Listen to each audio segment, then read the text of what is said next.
Bismillahirrahmanirrahim. Assalamualaikum warahmatullahi wabarakatuh.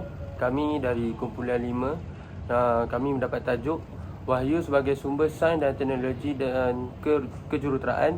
Tajuk kami adalah lebah. Nama saya Muhammad Naim bin Hamidi. Nama matrik 03 DKA 22F1124.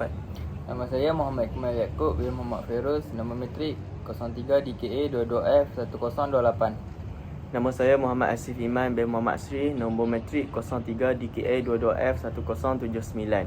Nama saya Nur Azania binti Razali, nombor matrik 03 DKA 22F1012. Definisi lebah. Lebah merupakan salah satu ciptaan yang Allah istimewakan. Begitu istimewanya serangga ini hingga lebah tak hanya diabadikan dalam Al-Quran, namun juga menjadi nama surah. Tepatnya di surah An-Nahl. Dan Tuhanmu mewahyukan kepada lebah, buatlah sarang-sarang di bukit-bukit, di pohon-pohon kayu dan di tempat-tempat yang dibikin manusia. Kemudian makanlah dari tiap-tiap buah-buahan dan tempuhlah jalan Tuhanmu yang telah dimudahkan. Dari perut lebah itu keluar minuman madu yang bermacam-macam warnanya. Di dalamnya terdapat ubat yang menyembuhkan bagi manusia. Sesungguhnya pada yang demikian itu benar-benar terdapat tanda kebesaran Tuhan bagi orang-orang yang memikirkannya. Keistimewaan lebah. Lebah menghasilkan madu beraneka yang kaya akan khasiat, rasa dan warna. Juga memproduksi senyawa propolis yang berasal dari getah tumbuhan yang bernilai ekonomis tinggi. Sarangnya yang berbentuk segi 6 heksagon mampu mempercepat penyembuhan luka dan juga sebagai bahan kosmetik kecantikan. Ada juga bipolin, iaitu serbuk sari tumbuhan yang disimpan di kantung kaki lebah, mengandungi antioksidan tinggi. Royal jelly yang dibuat oleh lebah pekerja untuk makanan sang ratu juga memiliki khasiat menambah stamina dan daya tahan tubuh. Semua itu sangat besar manfaatnya bagi kesihatan manusia dan tidak hanya menghasilkan makanan yang bernutrisi serta ubat yang berbagai macam penyakit. Kehidupan lebah juga begitu istimewa, bahkan mengandungi ibrah yang luar biasa sehingga Rasulullah sallallahu alaihi wasallam menganjurkan seorang mukmin hendaklah hidup meniru lebah. Dari Abu Abdullah bin Amru bin Aish bahawa ia mendengar Rasulullah sallallahu alaihi wasallam bersabda, sesungguhnya perumpamaan seorang mukmin seperti lebah. Dia memakan yang baik dan mengeluarkan yang baik sehingga namun tidak memecah dan merosakkan sifat yang ada pada lebah. Kerana adanya ilham dari Allah Ta'ala, seorang mukmin pun sejatinya demikian kerana telah memiliki wahyu dari Allah, iaitu Al-Quran. Hal itu mengisyaratkan bahawa seseorang mukmin seyogainya meniru sifat positif yang dimiliki oleh lebah. Seterusnya kita pergi pada Al-Quran dan maksudnya. A'udzubillahi minasyaitonirrajim. Yakhruju min butuniha syarabun mukhtalifun alwanuhu fihi shifaa'un linnas. Inna fi dzalika laayatan liqaumin yatafakkarun.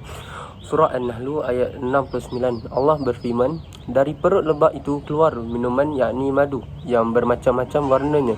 Di dalamnya terdapat obat yang menyembuhkan bagi manusia. Sungguh pada yang demikian itu benar-benar terdapat tanda-tanda yakni kebesaran Allah bagi orang yang berfikir. Seterusnya kita pergi kepada hadis dan pengajaran.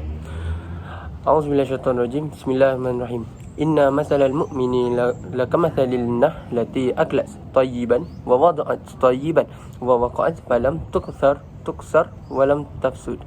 Bermaksud, sesungguhnya perumpamaan seorang mukmin adalah seperti lebah.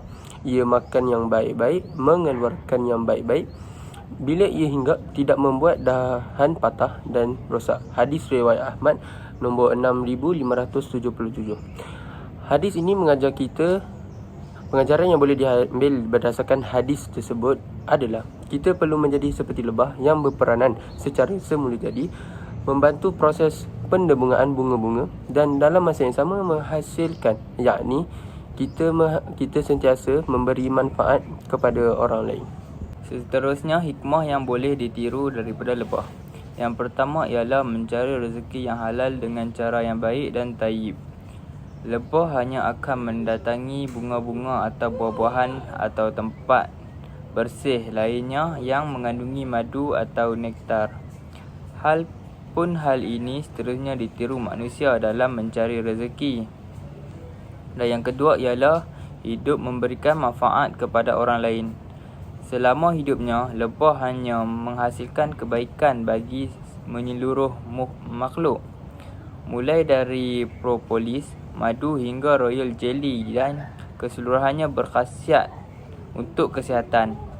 Begitu juga dengan sifat orang mukmin mampu mengeluarkan kebaikan yang dirasai oleh manusia dan makhluk lain. Yang ketiga ialah tidak merugikan. Di manapun lebah hinggap ketika mencari nektar, tak pernah sekalipun ia merosak dan menyebabkan kerugian pada ranting atau tangkai bunga. Seseorang mukmin pun hendaklah tidak melakukan perosakan dalam hal ataupun yang dapat menyebabkan kerugian baik secara material maupun non-material. Dan yang terakhir ialah tidak melukai kecuali diganggu. Lebah tidak akan mengganggu makhluk lain jika tidak dalam keadaan terancam. Ini pun seharusnya dimiliki oleh seorang Muslim. Tidak memacu perselisihan tanpa ada sebab dan sudah jelas perkaranya.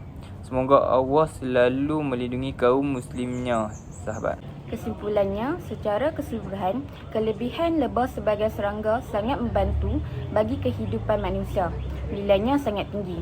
Mereka bekerja dengan gigih untuk memastikan keberlangsungan sumber daya alam yang penting dan dengan memberikan hasil buah-buahan dan sayur-sayuran yang segar.